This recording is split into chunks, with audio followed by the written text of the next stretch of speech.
oncologist and transplant physician. So நான் work பண்ணுற hospital வந்து மெட்ராஸ் மெடிக்கல் காலேஜ். ஸோ அதில் 2 டிரான்ஸ்பிளான்ட் யூனிட் இருக்குது. ஒன்று வந்து Rajiv Gandhi government general hospital, இன்னொன்று சில்ட்ரன்ஸ் எக்மோர் சில்ட்ரன்ஸ் ஹாஸ்பிட்டல். ரெண்டுத்துலேயுமே போன் மேரோ டிரான்ஸ்பிளான்ட் யூனிட் இருக்குது. ஸோ இதுதான் கவர்மெண்ட்டோடைய இப்போதைக்கு அவைலபிளாக இருக்கிற transplant units for the entire state. So 2018 கவர்மெண்ட்டோட டிரான்ஸ்பிளான்ட் ப்ரோக்ராம் ஸ்டார்ட் ஆச்சு. அதுக்கப்புறம் இன்னைக்கு வரைக்கும் கிட்டத்தட்ட 210 போன் மேரோ டிரான்ஸ்பிளான்ட்ஸ் நடந்திருக்கு. அதில் போத் அடல்ட் அண்ட் சில்ட்ரன், குழந்தைங்களும் பெரியவங்களும் பெனிஃபிஷியரிஸ். அப்ராக்சிமேட்டாக 110 சில்ட்ரனும் ரிமைனிங் நம்பர்ஸ் அரௌண்ட் 100 வந்து அடல்ட்ஸும் ஹேவ் அண்டர்கான் டிரான்ஸ்பிளான்ட். ஸோ டிரான்ஸ்பிளான்ட்ன்றது நிறைய தடவை வேலை செய்யாத இல்லை வியாதி உள்ள மஜ்ஜையை, போன் மேரோவை அதை நம்ம மாற்றி, அதாவது திரும்ப அதை உற்பத்தியை ஊக்குவிக்கிற மாதிரி புது செல்லால் ரீப்ளேஸ் பண்ணுறது தான் போன் மேரோ டிரான்ஸ்பிளான்ட். ஸோ மஜ்ஜைன்றது, போன் மேரோன்றது நம்ம எலும்புக்குள்ளே இருக்கிற ஒரு ஜெல்லி மாதிரி சப்ஸ்டன்ஸு. ஸோ எலும்புனா 206 எலும்பு எங்கெங்கே இருக்கோ எல்லாத்துலேயுமே அது இருந்தாலும் குழந்தை பருவத்தில் அது எல்லா எலும்புகளுமே ரத்த உற்பத்தியில் ஈடுபடும். பட் பெரியவங்களாக குறிப்பிட்ட எலும்புகள் மட்டும்தான் ரத்த உற்பத்தி ஏற்படுத்தும். முக்கியமாக நம்மளுடைய கால் எலும்புகள், முதுகெலும்பு, நம்ம தலை, இந்த மாதிரி முக்கிய எலும்புகள் ரத்த உற்பத்தியில் ஈடுபடும். ஸோ இதில் வர டிசீசஸ் அப்படின்னு நம்ம பார்த்தோன்னா, முக்கியமான டிசீசஸ்ன்னு பார்த்தோன்னா சின்ன குழந்தையிலேருந்து பெரியவங்க வரைக்கும். சின்ன குழந்தைங்களில் டிரான்ஸ்பிளான்ட்டுக்கு ரொம்ப இம்பார்ட்டண்ட் இண்டிகேஷன் வந்து ஹீமோக்ளோபினோபதிஸ்னு, தலசீமியா, சிக்கிள் செல் அனீமியா, இதெல்லாம் இம்பார்ட்டண்ட் டிசீசஸ். அதில் இப்போ தலசீமியான்னு எடுத்துக்கிட்டோன்னா மாதத்துக்கு ஒரு தடவை குழந்தை 6 மாதத்துலேருந்து ஆரம்பித்து லைஃப் லாங்கு மாதத்துக்கு ஒரு தடவை பிளட் ஏற்றிக்கிட்டே இருக்கணும். ஸோ இது வந்து லைஃப் த்ரெட்டனிங் டிசீஸ்ன்னு சொல்ல மாட்டோம், லைஃப் லிமிட்டிங் டிசீசஸ்ன்னு சொல்லுவோம். ஸோ இந்த மாதிரி லைஃப் லிமிட்டிங் டிசீசஸ்க்கு 1 டைம் க்யூராக போன் மேரோ டிரான்ஸ்பிளான்ட் பண்ணும்போது அவங்க டிரான்ஸ்ஃபியூஷன் ஃப்ரீயாக இருக்கும். அதே மாதிரி சிக்கிள் செல் அனீமியாவும் இன்றைக்கி வந்து இந்தியாவோட ரொம்ப இம்பார்ட்டண்ட் கவர்மெண்ட்டோட மிஷன் வந்து சிக்கிள் செல் எலிமினேஷன் ப்ரோக்ராம்னு சொல்கிறது. சிக்கிள் செல் அனீமியாவோட ட்ரீட்மெண்ட்டாகவும் போன் மேரோ டிரான்ஸ்பிளான்ட் இருக்குது. அடுத்த இம்பார்ட்டன்ட் டிசீஸ் அப்படின்னு பார்த்தோம்னா, இதெல்லாம் சில்ட்ரன் ஏஜ் குரூப்பில் ப்ரைமரி இம்யூனோ டெஃபிஷியன்சி டிஸார்டர்ஸ். அப்படின்னா குழந்தைங்க எதிர்ப்பு சக்தியோட குறைவோடு பிறக்கிறப்போ முதல் 1 year 2 years கூட அவங்களால தாண்ட முடியாது. First birthday, second birthday celebrate பண்ணுறதுக்குள்ளேயே இந்த சில்ட்ரன் வந்து சீரியஸ் இன்ஃபெக்ஷன்ஸில் அவங்க நம்ம குழந்தை இழக்கிற நிலைமை வரும். ஸோ அந்த மாதிரி டிசீசஸ்க்கும் போன் மேரோ டிரான்ஸ்பிளான்ட் வந்து க்யூரேட்டிவ் ட்ரீட்மெண்ட். அடுத்த ரொம்ப இம்பார்ட்டன்ட் டிசீஸு, அது குழந்தை வயசுலையும் ஆரம்பித்து பெரியவங்களையும் பாதிக்கிற டிசீஸ் வந்து ஏப்ளாஸ்டிக் அனீமியான்னு சொல்லுவோம். ஏப்ளாஸ்டிக் அனீமியான்றது மெடிக்கல் டேர்ம். நம்ம நான் மெடிக்கலாக அதை புரிஞ்சுக்கிறதுக்கு போன் மேரோ ஃபெயிலியர் சிண்ட்ரோம்னு சொல்கிறது. அப்போ எப்படி கிட்னி ஃபெயில் ஆகிற மாதிரி போன் மேரோவும் ஒரு ப்ரொடக்ஷன், போன் மேரோன்றது ஒரு ஃபேக்ட்ரி மாதிரி. ஸோ தினசரி செல் ப்ரொடக்ஷனில் ஈடுபடும். செல்லுன்றது white blood cell, red blood cell, platelets, 3 நம்ம சிம்பிளிஃபைடாக இம்பார்ட்டன்ட் செல்ஸு. ஸோ இந்த ப்ரொடக்ஷன் திடீர்னு ஸ்டாப் ஆகிறது வந்து போன் மேரோ ஃபெயிலியர் சிண்ட்ரோம். இதோட மெடிக்கல் டேர்ம் வந்து ஏப்ளாஸ்டிக் அனீமியா. இது 2 டைப் இருக்குது. ஒன்று ஜெனட்டிக்கலி இன்ஃப்ளூயன்ஸ்டு, அப்படின்னா மரபணு ரீதியான வியாதியினால் வர ஏப்ளாஸ்டிக் அனீமியா. அது ப்ரிடாமினெண்ட்டாக குழந்தைங்களையும் பெரியவங்களில் சில சமயம் அப் டு 40 years வரைக்கும் அது டிசீஸாக வெளிவரலாம். ஆனால் மோஸ்ட் ஆஃப் த டைம் பெரியவங்களில் வர ஏப்ளாஸ்டிக் அனீமியா வந்து இடியோபதிக் ஏப்ளாஸ்டிக் அனீமியான்னு சொல்லுவோம். அப்படின்னா நம்மளோட இம்யூன் சிஸ்டம், நம்மளோட ஓன் இம்யூன் செல்ஸு, இப்போ நம்மளோட எதிர்ப்பு சக்தி செல்ஸ் வந்து போன் மேரோவில் இருக்கிற செல் உற்பத்தியை அமைதிப்படுத்தி அந்த ப்ரொடக்ஷனை ஸ்டாப் பண்ணுறது தான் பெரியவங்களில் வர காமனான காஸ் ஃபார் ஏப்ளாஸ்டிக் அனீமியா. இந்த ஏப்ளாஸ்டிக் அனீமியான்றது ரொம்ப ஒரு ட்ரெட்லியான பிளட் டிஸார்டர். பிளட் கேன்சர்ஸ்ன்றது நம்ம எல்லாருக்குமே ஒரு ஃபியரை ஏற்படுத்தும். ஆனால் ஒரு டாக்டராக, ஒரு ஹெமட்டாலஜிஸ்டாக பிளட் கேன்சர்ஸை விட we fear the diagnosis of aplastic anaemia. So ஏன்னா இப்போ பிளட் கேன்சரில் கூட நம்ம இமீடியட்டாக கீமோதெரப்பிலாம் ஸ்டார்ட் பண்ணி டிசீஸை கண்ட்ரோல் கொண்டு வந்து டிரான்ஸ்பிளான்ட் வேணுமா வேண்டாமான்னு யோசிச்சு வேணும்னா டோனர் தேடி டிரான்ஸ்பிளான்ட் பண்ணலாம். ஆனால் ஏப்ளாஸ்டிக் அனீமியான்றது அந்த ப்ரொடக்ஷன் நின்று போன ஃபேக்ட்ரி, அது உற்பத்தி பண்ண வேண்டிய செல்லெல்லாம் ரொம்ப இம்பார்ட்டன்ட் செல்லாக இருக்கவும் ஒவ்வொரு நாளும் அந்த செல் இல்லாமல் வாழ்கிறதுன்றது ஒரு லைஃப்பில் கிடைக்கிற ஒரு டே போனஸ் மாதிரி. ஸோ அது வந்து it is worse than having a blood cancer. So அப்போ அந்த சினாரியோவில் அவங்கள சப்போர்ட்டிவ் கேரை வச்சு மட்டும் நம்ம ரொம்ப நாள் அவங்கள உயிரோடு வச்சுக்கிறது ரொம்ப கஷ்டம். அப்படின்னா அவங்களுக்கு பிளட்டு, சில பேருக்கு வாரத்துக்கு ஒரு தடவை, சில பேருக்கு வாரத்துக்கு 2 வாரத்துக்கு ஒரு தடவை பிளட்டு, பிளேட்லெட்ஸு, இந்த மாதிரி டிரான்ஸ்ஃபியூஷன் சப்போர்ட் கொடுத்துக்கிட்டே இருக்க வேண்டியிருக்கும். அப்படி கொடுத்தாலும் உடம்போட உற்பத்திக்கு நம்மளால் மேட்ச் பண்ண முடியாது. ஸோ அப்படி பிளட்டு, பிளேட்லெட்ஸ்லாம் நம்ம டிரான்ஸ்ஃபியூஸ் பண்ணாலும் ரொம்ப இம்பார்ட்டன்ட் நம்மளுடைய போலீஸ் மாதிரி இருக்கிற ஒயிட் பிளட் செல்ஸ். ஸோ அப்போ அதை வந்து நம்ம வெளியிலேருந்து டிரான்ஸ்ஃபியூஸ் பண்ணி மெயின்டைன் பண்ணவே முடியாது. அப்போ சீரியஸ் இன்ஃபெக்ஷன்ஸோ இல்லை பிரெயினில் ப்ளீடிங்கோ இந்த மாதிரி ரீசன்ஸ்னால அந்த பேஷண்ட்டை நம்ம லூஸ் பண்ணுற சினாரியோ வரும். ஸோ இது கிட்டத்தட்ட டிரான்ஸ்பிளான்ட்டுன்றது இந்த ஏப்ளாஸ்டிக் அனீமியாவில் ஒரு க்யூரேட்டிவ் ட்ரீட்மெண்ட். மேபி நிறைய டிசீஸ்க்கு நம்ம டிரான்ஸ்பிளான்ட் பண்ணாலும் as a transplant physician we feel very happy when aplastic anemia patient transplant ஆகி உள்ளே போகும்போது WBC கவுண்ட்டு 1100 இருக்கும், பிளேட்லெட் வந்து 10,000 இருக்கும், ஹீமோக்ளோபின் நிறைய தடவை 4, 5, 6 இருக்கும். ஆனால் டிரான்ஸ்பிளான்ட் முடிஞ்சு வர்றப்போ அப்படின்னா அதுலேருந்து ஒரு 21 நாள்லேருந்து 28 நாளில் 1 month ஆகும் டிரான்ஸ்பிளான்டேஷன் ப்ராசஸ் முடிய. ஸோ அந்த 21 to 28 டேஸில் பிளேட்லெட் கவுண்ட்டு 2 lakhs வரும், WBC கவுண்ட் 4,000 வரும், ஹீமோக்ளோபின் டிரான்ஸ்ஃபியூஷன் இல்லாமல் அவங்களால 9, 10, 11, 12 மெயின்டைன் பண்ணுவாங்க. ஸோ அந்த மேஜிக்கல் ரெக்கவரி உள்ள மேஜரான டிசீஸ் வந்து இந்த ஏப்ளாஸ்டிக் அனீமியா. ஸோ இப்போ உள்ளே போகிற டிரான்ஸ்பிளான்ட் யூனிட்டுக்குள்ளே போகிற பேஷண்ட்டும் வெளியில் வர பேஷண்ட்டும் ஒன்றான்ற மாதிரி இருக்கும். ஸோ அந்த அளவு transplant is a very impressive curative treatment for aplastic anaemia. ஒருவேளை டிரான்ஸ்பிளான்ட் பண்ண ஃபீஸிபிலிட்டி இல்லைன்னா அப்படின்னா மேட்ச்டு டோனர் டிரான்ஸ்பிளான்ட்டில் தான் நம்ம இந்த அவுட்கம் சொல்கிறோம். அப்போ மேட்சிங்ன்றது ஒரு பேஷண்ட்டுக்கும் ஒரு நார்மல் ஒரு பர்சனுக்கும் இம்யூன் சிஸ்டமில் மேட்சிங். அப்படின்னா அவங்க எதிர்ப்பு சக்தி செல்லு ரெண்டும் மரபணு ரீதியாக ஒன்றா இருக்கிறது தான் நம்ம ஜெனட்டிக்லி மேட்ச்னு சொல்கிறோம். அப்போ அந்த ஜீன் வந்து HLA-ன்னு சொல்லுது, ஹியூமன் லூக்கோசைட் ஆன்டிஜன். ஸோ அந்த இம்யூன் சிஸ்டம் உள்ள ஜீன்ஸ் வந்து மேட்ச் ஆகிறப்போ பாடி வந்து கொடுக்குற செல்லை ரிஜெக்ட் பண்ணாது, அதோட ஓன் செல்ஸ்ன்னு அக்செப்ட் பண்ணிக்கும். ஸோ அதுதான் ஸ்டெம் செல் டிரான்ஸ்பிளான்ட்டோடைய மேபி ஒரு important key to the whole process. So அப்போ அந்த HLA டைப்பிங் பண்ணி நாங்கள் இப்போல்லாம் வந்து கவர்மெண்ட் செக்டரில் HLA டைப்பிங் எல்லாமே கவர்மெண்ட்டோட இன்சூரன்ஸ் பேக்கேஜில் கவர்டு. அப்போ கிட்டத்தட்ட 9,000 rupees per டெஸ்ட்டு கவர்மெண்ட் வந்து இன்சூரன்ஸ் வழியாக பே பண்ணி ஒரு பேஷண்ட்டுக்கும் அவங்களோட ஃபேமிலியில் 2லேருந்து 4 பேர் அவங்க ஃபேமிலியில் HLA டைப்பிங் பண்ணுறதுக்கு ஸ்பான்சர் பண்ணுறாங்க. ஸோ அந்த ரிசல்ட் வந்த உடனே வரதுக்கு 7 to 10 working days ஆகும். இதெல்லாம் ரொம்ப ஃபாஸ்டஸ்ட் டர்ன் ஓவர் டைம் மாதிரி. இப்போ இந்தியா வந்து medically is a fast growing community.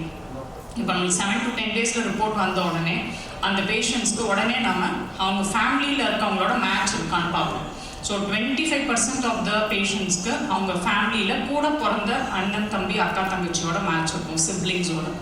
So அப்போ 25% of patients though they have a very deadly டிசீஸாக இருந்தாலும் அவங்களுக்கு ஆக்சஸ் டு டிரான்ஸ்பிளான்டேஷன் வந்து ஃபைனான்சஸ் அவைலபிளாக இருந்தால் இம்மீடியட்டாக இருக்கும். அப்படின்னா அடுத்த aspect that we look into is the finances. அப்போ 75% ஆஃப் த பேஷண்ட்ஸ்க்கு வந்து அவங்க ஃபேமிலியில், இப்போ நிறையா ஃபேமிலியில் பார்த்தோம்னா 2 children இல்லை ஒரே சைல்டு, அதுலேயும் இந்த சைனான்ற கண்ட்ரி வந்து இந்த ப்ராப்ளமை லாஸ்ட் 20 years-ஆக they have faced and they have worked out alternative pathways to transplant. இப்போ ஒரே குழந்தையாக இருக்கிற ஃபேமிலியில் அடுத்து என்ன பண்ணுறது?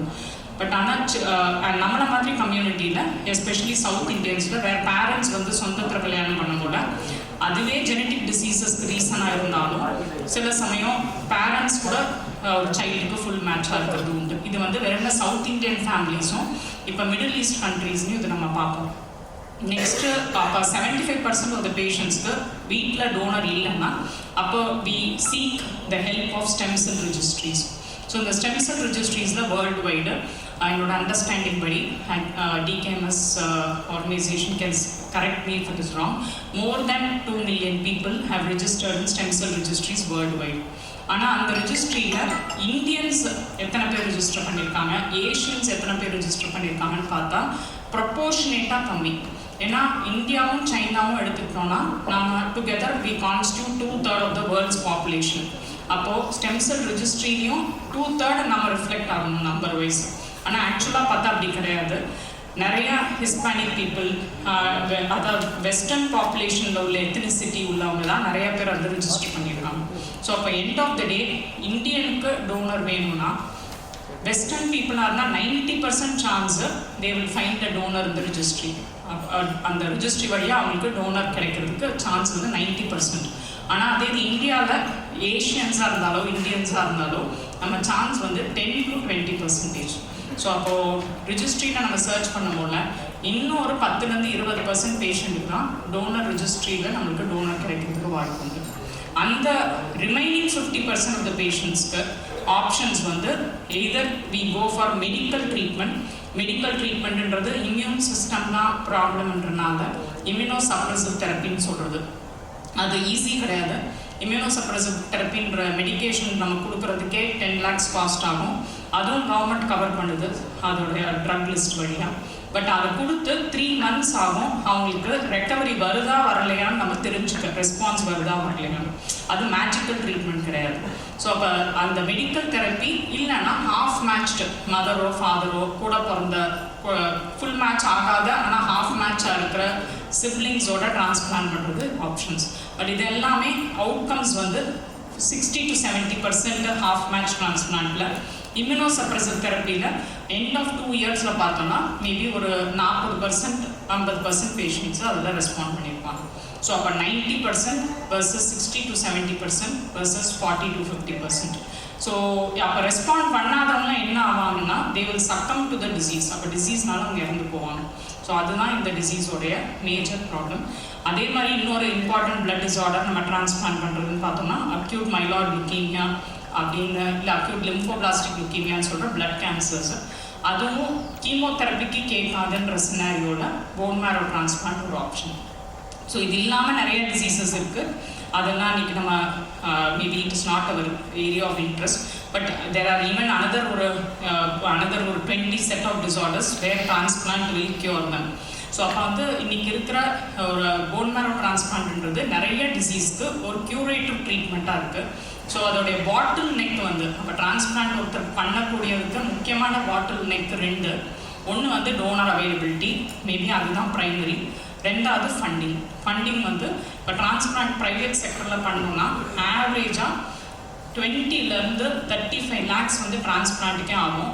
அடுத்த 1 year போஸ்ட் டிரான்ஸ்பிளான்ட் பீரியட் அப்படின்னா இந்த செல்லுன்றது இப்போ போன் மேரோ டிரான்ஸ்பிளான்ட்ன்றதுக்கும் கிட்னி லிவர் ஹார்ட் டிரான்ஸ்பிளான்ட்ஸ்க்கும் பெரிய டிஃப்ரென்ஸ் உண்டு.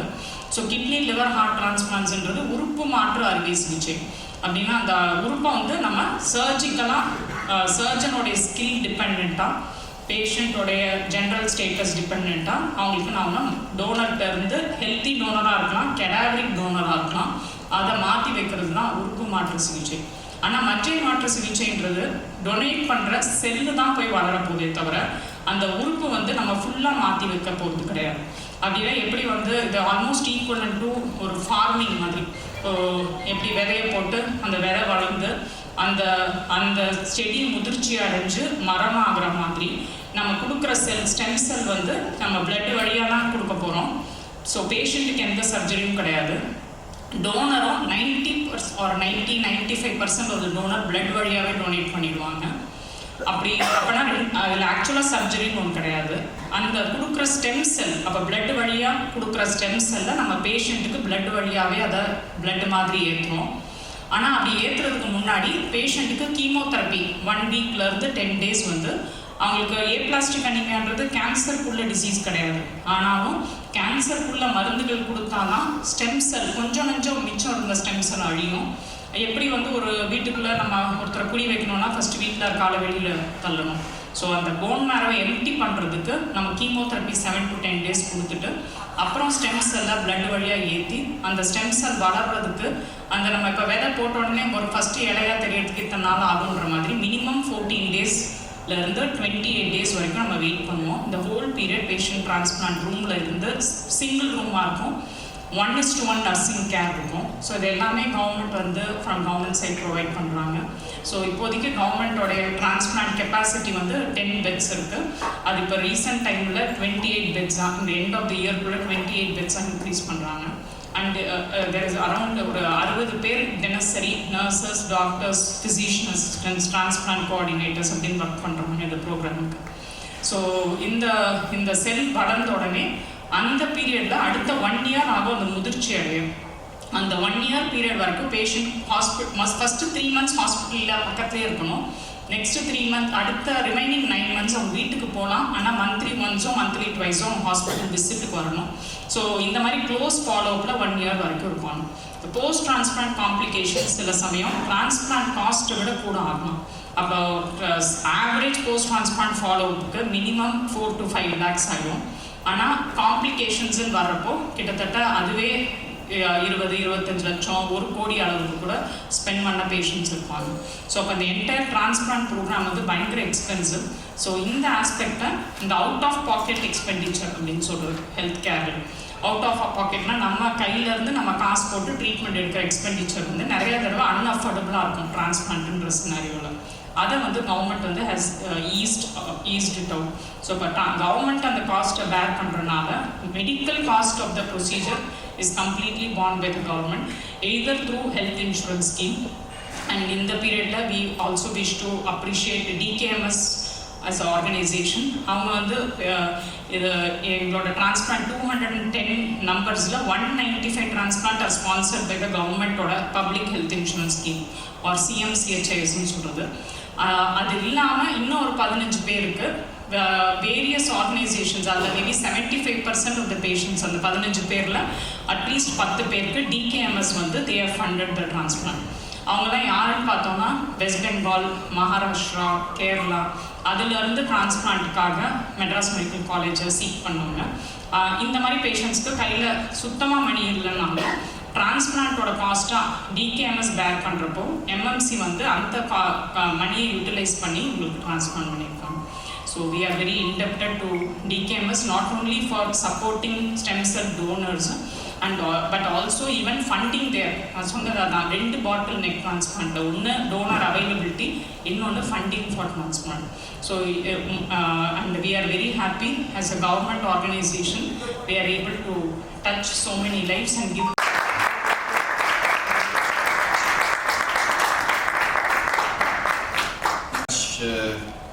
to all guests, to the journalists to come here to our celebration.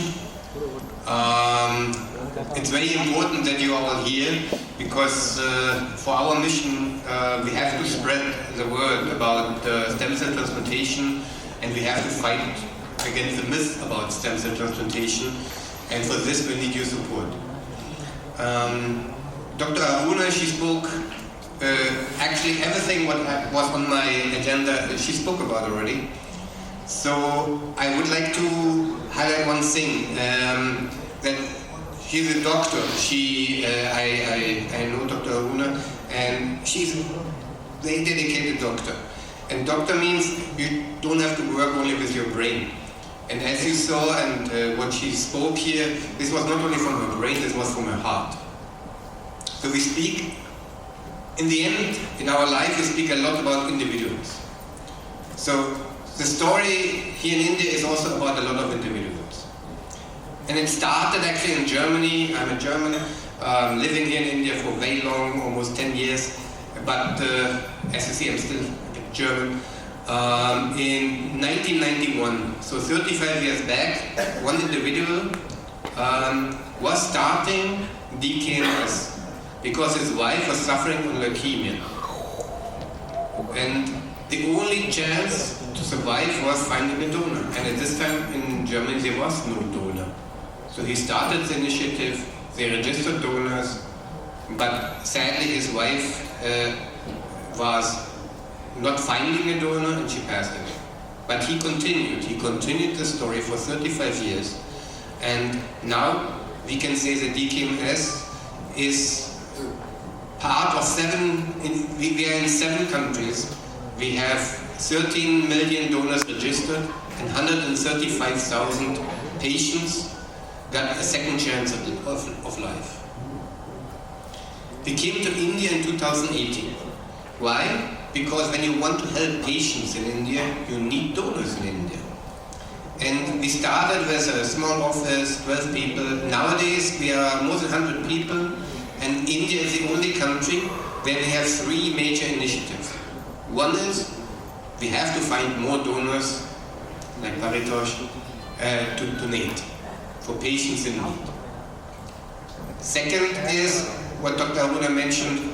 When we came to India, we realized, no, in India you don't need only donors. You need only the financial support.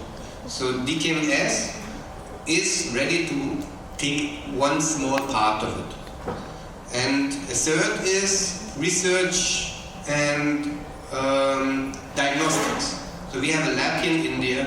We're doing diagnostics in India because this is very much required also on the Indian market. Since this, Tamil Nadu is actually, and also this, Dr. Aruna mentioned, it's actually a pioneer in this field. So the Tamil Nadu government was one of the first state governments who initiated a specific scheme to support patients financially here. And Tamil Nadu is a center of excellence with CMC Vellore and several hospitals here, Madras College in Chennai, actually leading the stem cell transplantation research in India.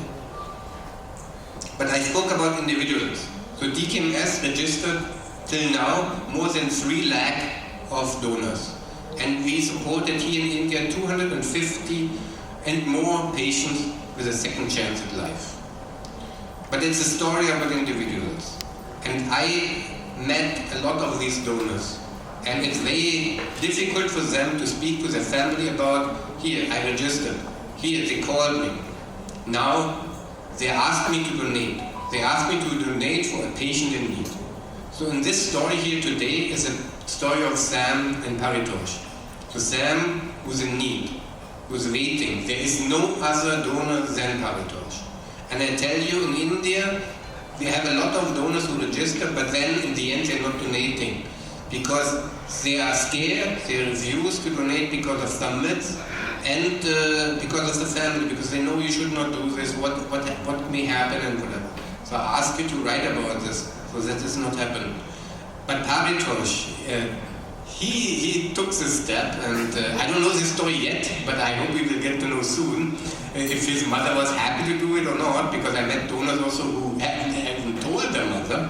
They told their mother only afterwards, and then I met his mothers, and these mothers were very, very, very proud of their son. And they can be, because Paritosh is a hero. So he was the reason why we have Sam here today. And so I want to say a big thank you, and I think we continue with the program. We will see now how Sam and Paritosh met. Thanks. Thank you. உங்களுக்கு எப்படி இருந்தது first அவரை பார்க்கும்போது? First time நான் ரொம்ப நாளாக கேட்டுட்டு இருந்தேன். எவ்ரி டைம் போகும்போது ஹாஸ்பிட்டலுக்கு போகும்போது நான் என்னோட டோனர் பற்றி டீட்டெயில்ஸு அவங்களுக்கு ஒரு தேங்க்ஸ் சொல்லணும் அப்படின்னு கேட்டுக்கிட்டே இருப்பேன். இல்லை இந்த மாதிரி அது ஷேர் பண்ண மாட்டேன், இது இன்டர்னல் ப்ராசஸ். பட் அன்எக்ஸ்பெக்டட்லி நேற்றுக்கு ஜஸ்ட்டு மேடம் இப்போ டிகேஎம்எஸ் டீம்லேருந்து வந்திருக்காங்க. ஸோ ஜஸ்ட் நீங்கள் வந்து மீட் பண்ணிட்டு போங்க அப்படின்ற மாதிரி கூப்பிட்டு மீட் பண்ணியிருந்தேன்.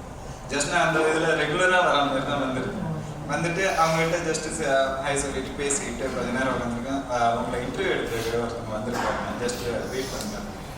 ஜஸ்ட் அந்த மூமெண்ட் எப்படி எக்ஸ்பிரஸ் பண்ணணும்னு தெரியல. அவங்க வராங்க, அந்த இவங்க சொல்கிறாங்க இஸ் த டோனர் அப்படின்ட்டு. பட் ரொம்ப நாளாக இந்த செகண்டரி பர்த் கொடுக்குறதுக்கு மேஜர் அவங்க ஃபேமிலி அண்ட் ஹிஸ் டொனேஷன், அந்த சப்போர்ட், அது ப்ளஸ் மேடம் சப்போர்ட் ஹாஸ்பிட்டலில் வந்து இவங்க டொனேட் பண்ணதுக்கப்புறம் எங்களை பார்த்துக்கிட்டது, பிறந்த குழந்தைய பார்த்துக்கிட்ட ஸ்டேஜில் பார்த்துக்கிட்டது, இட்ஸ் அவரை மீட் பண்ணும்போது எனக்கு எப்படி சொல்லணும், அந்த இது மூமெண்ட்டே வரல. ஆனந்த கண்ணீரா அப்படி தான் இருந்தது. It's really. அண்ட் எனக்கு இன்னொரு பிரதராக கிடைச்சிருக்காங்க, அண்ட் இன்னொரு ஃபாதர் அண்ட் மதரும் எனக்கு கிடைச்சிருக்காங்க. இதே மாதிரி எவ்ரிஒன் இந்த டிகேஎம்எஸ் யூனிட்ல டொனேட் பண்ணுறதுக்கு முன் வரணும். அதில் எல்லாருமே ரெஜிஸ்டர் பண்ணி என்ன சேவ் பண்ண மாதிரி இன்னும் நிறைய மக்களை நம்ம எல்லாருமே சேவ் பண்ணுறதுக்கு முன்மொழியணும். இது என்னோட ஒரு வேண்டுகோள். கண்டிப்பா தேங்க்யூ. நீங்க பேசுனது எங்களே கொஞ்சம் நிஜமா எமோஷனல் ஆகிடுச்சு. உங்களுக்கு எப்படி இருக்குன்றது எங்களுக்கு உண்மையாவே புரியுது. ஸோ இந்த I would not say I was confused at all. I was all prepared with all the energy to ensure that I can save someone's life. So it was a bit of hesitation for me once I got the call initially, because I discussed it with my parents and they were just thinking that is it safe or not, and that's what I found lately is the myth that has been created in the society, which makes people not to come and step up to donate. And that was the only day which was, I feel like there was hesitation throughout this period of 3 and 4 months, and then the donation happened. We were all ready with all the support of my family. Yes, and I'm proud of it.